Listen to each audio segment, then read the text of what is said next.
Mina olen arhitekt Tiit Sild ja räägin teile täna sellest, milliste aspektidega tuleb arvestada, kui te plaanite enda majale juurde ehitada. Tüüpilised sellised juurdeehituse vajadused on siis uue isiku tuulekoja trepikoja ehitamine, mingitel juhtudel hoone laiendamine, katusaluse väljaehitamine, vitskappide juurde ehitamine, teise korruse juurdeehitus, samuti eraldi toa või suvetoa või veranda juurde ehitus. Siis räägime mõne sõnaga sellest, milliseid projekte teil vaja on. Et kõigepealt on kindlasti vaja arhitektuurset projekti. Arhitektuurne projekt on siis selline projekt, kus on teil hoone täpselt sellisena, nagu te soovite üles ehitatud. Arhitektuursel projektil on näidatud juba ka hoone materjalid, millised pihid välisseintest on. Arhitektuurse projekti alusel saab ka näiteks energiamärgise tellida, kui vaja on, ja taotleda ehitusloa.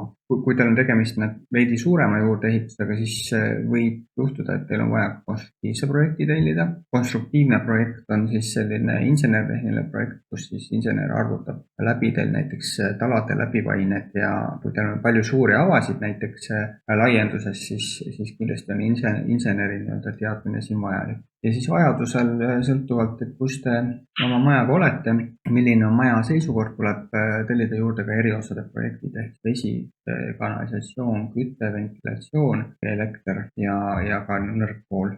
Millisel puhul siis, kui teil on projekt olemas, on ju, et kas teil on vaja siis ehitusluba välja ajada või on teil piisab ehitusteatisest. Protseduuriliselt arhitekti jaoks või projekteerija jaoks siin väga suurt vahet ei ole. Siin on mõningad erinevused ehitisregistrisse andmete sisestamisel ja on ka erinevused selles, et kas ehitusele antakse ehitusluba ehk see käib läbi näiteks vallavalitsuse istungil või vastava osakonna juhtkonna tasandilt või siis antakse see ehitusteatis lihtsalt ametniku poolt välja.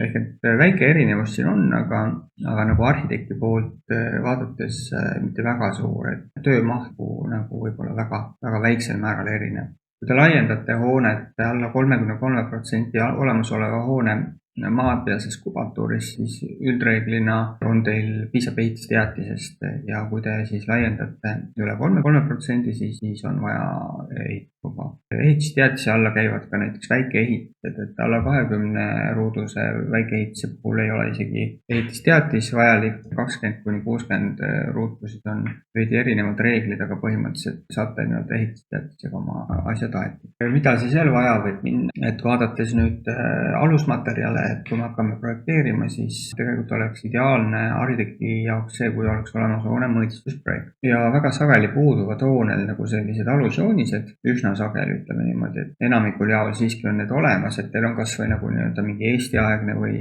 nõukogudeaegne arhiiviprojekt, kus on maja üldjoontes kirjeldatud, et tegelikult see arhitekti jaoks juba muudab tegevusi päris palju lihtsamaks. Ja kuidas meie oma büroos tavaliselt asju teeme, on see, et me joonistame selle maja sellise arhikäidi mudelisse sisse, vaatame, kuivõrd see selle reaalsete piltidega kokku läheb, koha peal teeme siis kontrollmõõtmised ja kontrollime üle, et tegelikult see, mis paberile on pandud, vastaks ka tõele, sest päris tihti on niimoodi juhtunud ka, et maja on planeeritud. Planeerimine ja ehitamine on kaks eri asja. On see, et vaatad projekte, vaatad reaalset hoonet, seal on ikkagi päris suured erinevused kohati. Ja siis mida siis teha esimese sammuna, et kui teil on plaan ehitama hakata või hoonet laiendada, peaksite kindlasti rääkima kohaliku omavalitsuse ehitusnõuniku või arhitektiga, tutvustama oma ideed, võtma projekteerimistingimused, võiksite selgitada ka välja piirangud, et ütleme miljööväärtusliku ala või muinsuskaitse all olevad hooned, et kui teil on näiteks vana maja,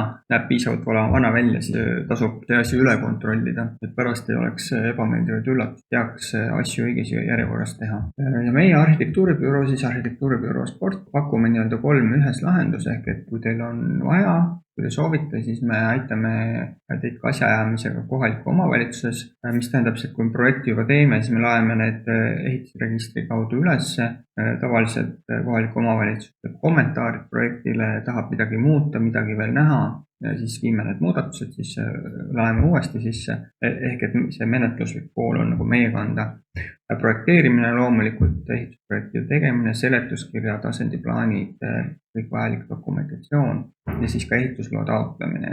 Et siin kohati näiteks mis ma veel välja tooksin sellistest võib-olla keerukustest on see, et tuleb näiteks Päästeametiga eraldi rääkida või mingit lahendust otsida, siis tegeleme ka selle poolega. Rääkides siis sellistest suurematest projektidest, kus teil on vaja eskiisprojekt, eelprojekt ja põhiprojekt, mis on siis erinevad projekti staadiumid. Eskiisprojekt on meie ja teie omavaheline kokkulepe, eelprojekt on dokument, mille alusel saab ehitusloa taotleda ja põhiprojekt on siis samm edasi, kus on ka sõlmed ära kirjeldatud, põhisõlmed ja antud avatäidete spetsifikatsioonid. Ja siis organiseerime teile juurde projekti juhtimisena eriosade projektid, vajadusel siis konstruktiivse projekti, muud projektid ja aitame ka leida mõõdistusprojekti tegija. Ehitusloa menetluse osas siis laeme projekti EHR-i üles, täiendame vajalikud andmed, suhtleme kohaliku omavalitsuse ametnikega, suhtleme vajadusel Päästeametiga ja proovime seda teha kiiresti ja efektiivselt.